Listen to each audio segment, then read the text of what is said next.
I don't care that you don't care that I care that you think I don't care about whatever it is we're talking about today. We are continuing our discussion about characters this week by talking about one of the most important aspects of characters, making readers care about them. After all, care is right there in the name. Unless it's actually pronounced characters, and I've been making an ass of myself this whole time. A major factor in how interested a reader will be in your story is how invested they are in your characters. Accomplishing this requires managing a few complex aspects of characters themselves so that you hit the right balance that will interest readers. Ultimately, what we want is the reader to be invested enough in what happens to a character in order to stay around until the end of the story. So let's talk about some of the ways to turn your don't characters into characters by making readers care about them. First off, I want to make a distinction between a character being sympathetic and a character being likable. I generally use likability to refer to characters that are what we would traditionally think of as heroic, or that the reader wants to see succeed. The reader's investment in a character doesn't necessarily correlate directly with likability. You can have an incredibly unlikable character that the reader is heavily invested in. They will just be invested in that character's downfall rather than their success. In fact, I would argue for a well-rounded story, you need at least one character that is unlikable, but still a character that the reader can get invested in. If you guess that this character is usually the villain, then gold star, you're correct. If you've ever noticed how many stories have a sort of bland hero protagonist character, but a really interesting villain, then you'll have seen how important this is. Whether a character is meant to be likable or not, it's incredibly important that that character have a rooting interest in the story, something that they are working towards to achieve. That's right, we're talking about character motivations and goals. Again. Characters who want something and are working towards that thing are almost always going to be more interesting than characters who aren't. There are notable exceptions, but this is usually the case. And characters who have compelling reasons for wanting the things that they want are going to be even more interesting.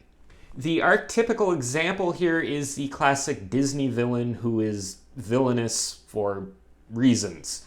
That's a character who has a goal, whether it's slaughtering approximately 100 Dalmatians or conquering the world, but they lack a clear motivation underneath that goal for why they want to achieve it in the first place. Having a goal alone without knowing the underlying reasons for that goal isn't going to be as interesting to the reader. A character having goals also gives you an opportunity to make them more sympathetic. A goal naturally means that the character wants something that they don't necessarily have. If you can show the effects of not having that thing, or the reasons why the character needs that thing, then the reader is naturally going to sympathize. As I said before, sympathy is not about liking a character. It's about understanding what makes that character tick. If readers understand why that character does what they do, they can become invested even if they don't necessarily like that character. Somewhat related to sympathy is relatability. This is the ability that the reader has to identify with the character. I read a while ago that the reason people enjoy fiction, whether it's TV or movies or books, is that fiction naturally provides information about human interaction. And as social animals, humans are naturally attuned to that sort of thing.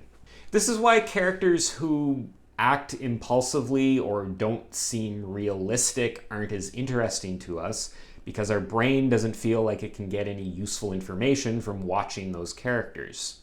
A reader is more likely to be interested in the interactions of that character if that interaction involves issues that the reader can relate with. Now, this doesn't mean that your story must be kept within the mundane confines of what your reader could directly relate to. You can quite easily take very relatable issues and extrapolate them into much more fantastical situations. This is why romance plots are so ubiquitous across so many different genres, or why dealing with familial complications or economic troubles or career conflicts are so common in many different stories.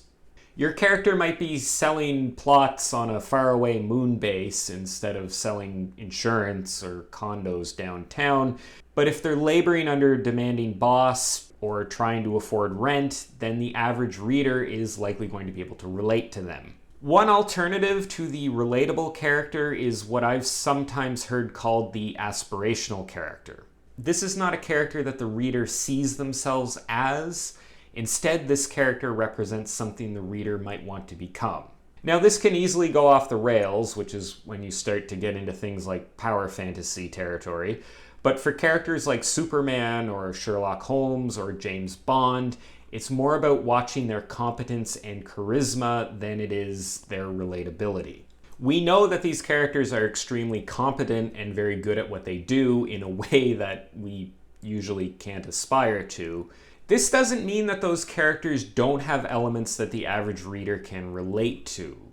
Superman, for example, was written, I believe, by a pair of immigrants, so the themes in a lot of Superman stories about fitting in a new place or being different from everyone else is quite relatable.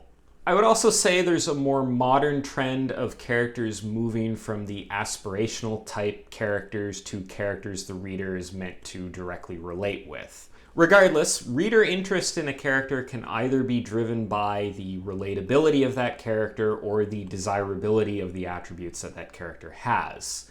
The reader can either see the character as a manifestation of themselves or as a manifestation of something they would like to attain. Ultimately, it comes down to understanding that character's core conflict and their core motivations. Knowing this will go a long way to making the reader care about that character. Just like I care that you enjoyed this video. So there you have it. I hope you enjoyed this video and found the advice in it useful. If you want to see more stuff like this, you can check out all my other writing advice related videos and subscribe to my channel.